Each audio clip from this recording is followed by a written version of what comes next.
My name's Charlie Aman. I was originally asked to do a presentation on the history of Sloggy Lodge with patches and memorabilia. I started putting that together. The reason that they asked me was because I'm one of the few remaining collectors that was actually a youth member of that lodge. Like I said, we're just going to talk about the history of the patches. We're not going to talk about the history of the lodge. If you are a history buff, there's an excellent book by Dr. Lindley Butler called The Spirit of the Arrow. But it's a good reading book because it's not your typical history book. Although written by a historian, it is topical. It's not chronological. There's also a history that was taken from his book in 2015 for the centennial of the order, and you can find that at their website. The first patches from Sloggy Lodge were arrowheads. This one in the middle right here in particular listed as an A2 in Blue Book. The A2 is actually the first patch that was made. Both Millard Patton, who was a longtime member of the lodge from the 50s up until his passing, and Mac Robertson, who was actually lodge chief in the late 50s, they both independently agreed that the A2 was actually the first issue. The big difference between the A2 and the A3 is the belt right here on the Indian. And then the A1, which is not pictured here, there's a black eye. This patch on the far right, it's listed in Blue Book as the A5. We're going to leave it listed as the A5. I'm not proposing that we change that, but just for your personal knowledge, if it was released today, it would be a Y because it was not produced by the lodge. It was not designed by the lodge. It was not funded by the lodge. It was not distributed by the lodge. All that was done by Doc Lewis in celebration of the dedication of the lodge building in his name out at camp, and he gave one to every single body that came to the dedication, whether they were in the lodge or not. He probably had 1,000 of them made based on the number that he gave out that night. A lot of those people were sisters and parents, and everybody got a patch, and so those patches didn't end up theoretically in the hands of scouts, so it's still kind of a harder issue to find. Our first flap is easy to tell from all the others, as it is the only cut edge flap we ever made. The fake of this one isn't even a cut edge. But the other thing that you can look at is the lettering. The lettering on all the other flaps are red, well, for the lodge name and number and the chair and the council name, but the lettering on the OA and the BSA on the fleur-de-lis and the arrowhead are yellow on all the rest of the flaps, but on the F1 that was red. And they changed that because, as you can tell here, it was hard to see. The first flap came out, it's listed as 57, but there's actually a lodge newsletter that states that they weren't distributed until Spring Fellowship in 58. They were ordered in 57. This same basic design runs all the way through the end of the lodge in 1994. Sometimes they got ordered from different companies, and sometimes they made some minor changes. The F2 has what was supposed to have been a sunset behind the horse. It came out looking more like a lava flow. Everything had a yellow border up until the late 60s, early 70s when they went to Ordeal Brotherhood Vigil set. There is an S2 that is a solid blue all the way across in the background. That was technically a manufacturing error. It was actually the manufacturing error correction of a manufacturing error where it was all black. The all black one, a couple of them got out before they got sent back. It is technically the YS1. It did get faked, so there's a ZYS1 or however you want to classify it. And the S3 is same design but rolled edge as well. In 1973, they went to an Ordeal Brotherhood Vigil border set. Now there is a blue border S3.5 that's listed as issued in 1969, but there's not a Vigil that was issued at that time. The lodge records show that we didn't change the border for Ordeal Brotherhood and Vigil until 1973. Again, you see here the same basic design, Indian chief on the horse. You can see why they call it the lava flow instead of the sunset, the way they did the stripes on it. But you've got your yellow, your blue, and your white, Ordeal Brotherhood and Vigil. These were typically done in sets because it was a small lodge, and so they would typically, when they ordered them in sets because the company didn't charge for border color changes. 5, 6, and 7, and then you'll find 10, 11, and 12. You'll find 13, 14, and 15, and then pictured here we have 16, 17, and 18. There is an A and a B variety on the 16, 17, and 18. The variety, the only difference, and it's the only difference, is there is a tie-in on the thread on the H and the E. The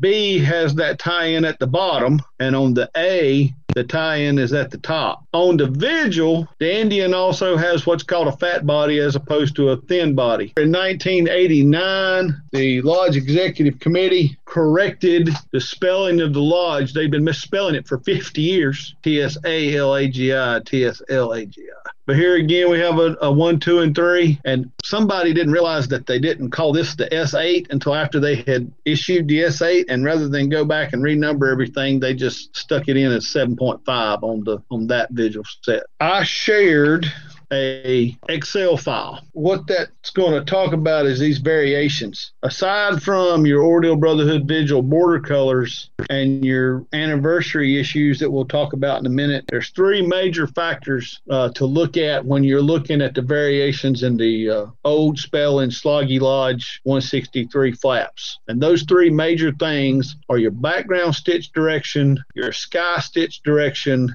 and the placement of the fleur-de-lis in the design. None of those were cognitive changes that were requested by the Lodge. They were manufacturing differences, switching from one company to another company. I pulled a couple of those explanations from that Excel file out, and just for the record, I pulled that Excel file from the old version of OA Images. The S6, the S11, and the S14 are all Brotherhood versions of the Lodge flap. You can see this thread on this background is a vertical stitch, and this is a horizontal stitch. Here we've got vertical in the background, horizontal in the sky, just like the S6. But the difference comes in the fleur-de-lis here is over the L, whereas the fleur-de-lis here is over the C and the I. So now we've been able to distinguish the difference in these 2 issues simply based on those 3 factors. Yes, there's a white lock stitch in the S6. You don't need that. There's also a difference in the length on the millimeters in the S6 and the S14. You don't have to pull out your ruler and start measuring. You simply got to look at that fleur-de-lis. Is it above the L or is it above the CI in the word council? For the S11, the A is the same blue as the border, but for the B, this blue and this blue are not the exact same blue. It doesn't translate well in a picture, but when you're holding that patch in your hand, it is obvious. The S14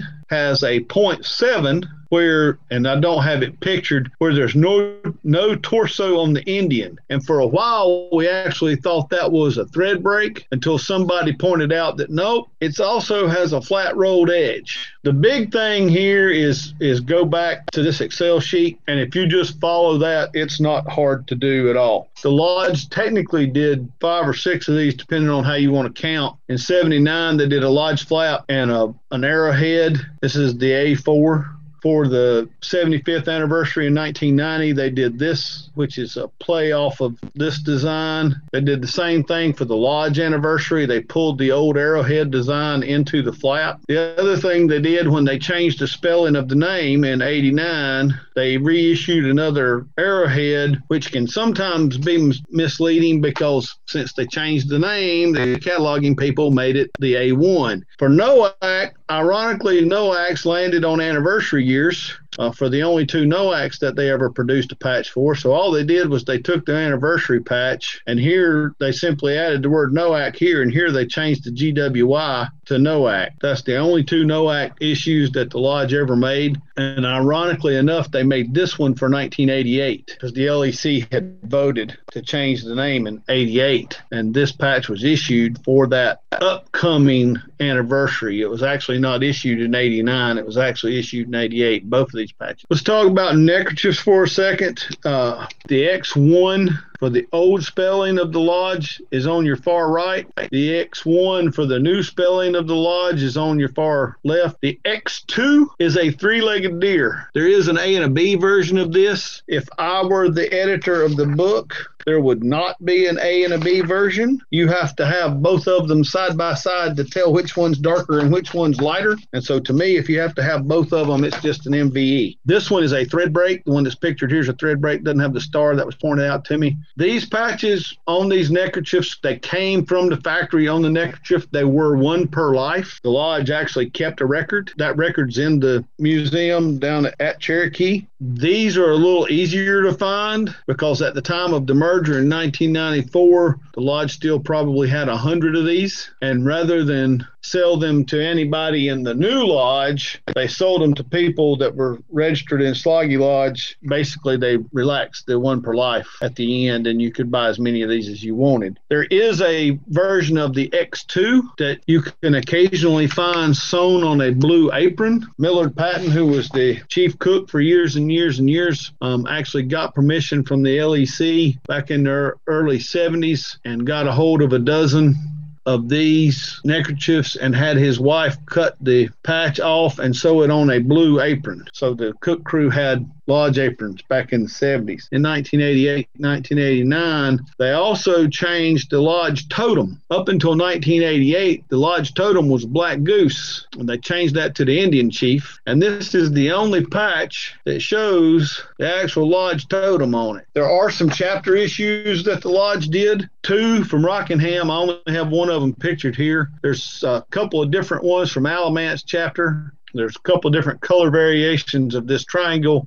It's actually an arrowhead, but they listed it as a triangle. And then there's the Hicatee, and then there's Person County one as well, an old twill. There's only 2 event patches that the lodge ever made. Arrowhead, 1972, and the round with the lodge design on it, 1981. You will see listed in catalogs a leather round from an event. They were not mass produced. What you're seeing there is a product of a fall fellowship program. They had some leather rounds donated. Mr. Jim Boyd would help with leather work. You could make keychains or belts or whatever you wanted to make. And there were cases where people would put Sloggy Lodge Fall Fellowship on the leather round that they were making for the leather work program at the fellowship, but it was not issued, it wasn't mass produced, and they were made personally. One of the other things that you'll find from Mr. Boyd, he made these for people when they got their vigil. All the buckles are basically the same. They've got this vigil design on them, but the belts will be very different. If the person was an Eagle Scout, there'll be an eagle on there.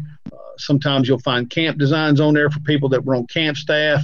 They all have this stamped on the back of the inside of the belt. A couple other items to be on the lookout for, memorabilia-wise, there's a wooden triangle, but the neat thing about it is there'll be little notches cut out around it because after you sat your vigil, people would come up and congratulate you, and they'd whip out their pocket knife and cut off a little piece of your vigil triangle and give you some words of wisdom. These little golden arrows, they're about 3.5 inches long. Doc would tap people for vigil with these and then give it to them. He did that all through the 50s and 60s. I know for a fact in the 80s and 90s, it changed to a lapel pin, and it was actually just the lapel pin that was available from National, and a jeweler in Roxborough took them and added this little triangle to them. Doc would tap you with that and give you that. That one's actually mine. That's how I know that's when that happened, 1985. This plastic neckerchief was available through the Lodge Trading Post from the mid-'80s all the way through. After they changed the spelling of the name, they still had some of these they were trying to sell for $5 a piece. So they sold these for quite a while.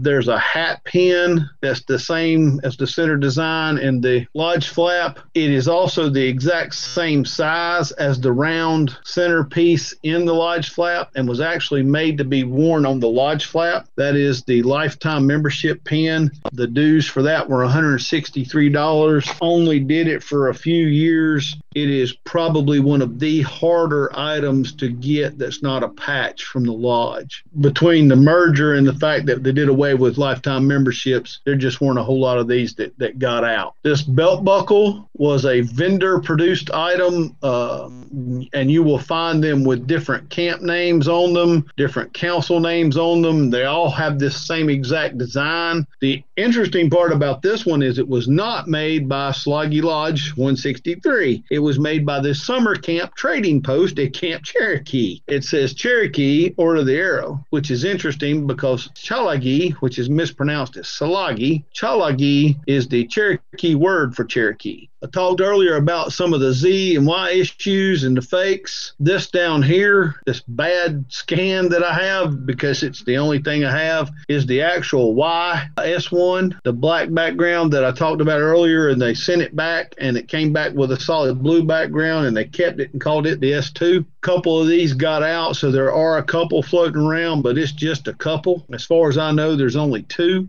This patch was made to be a fake of this patch. So this is actually a Z. We know when this patch surfaced, it was the maddest I've ever been at a scout event. A guy admitted to having this patch made as a hole filler because he couldn't get one of these. We found it interesting that he had one made as a hole filler for a patch that there's only two known ones of. I don't know that I believe that only one of these were made because I've seen a couple on eBay over the years. Both of this incident happened in the late 1990s. This patch was being sold on eBay out of Canada, and if you start looking at the similarities, it's amazing. So either the same guy had these made and was selling them through a fake account out of Canada, or when he had this one made, the company that made it for him did this one and was selling them himself. It's easy to tell because it's a computer design, but it's obviously a computer design patch. The threading on the background is not that old classic embroidered stitching. The final two issues that the Lodge made would have been the new spelling, A2. It has the start and end dates of the Lodge. The Lodge never considered changing the spelling at a different lodge. It's always considered the same lodge. This flap, which is the last flap that was issued,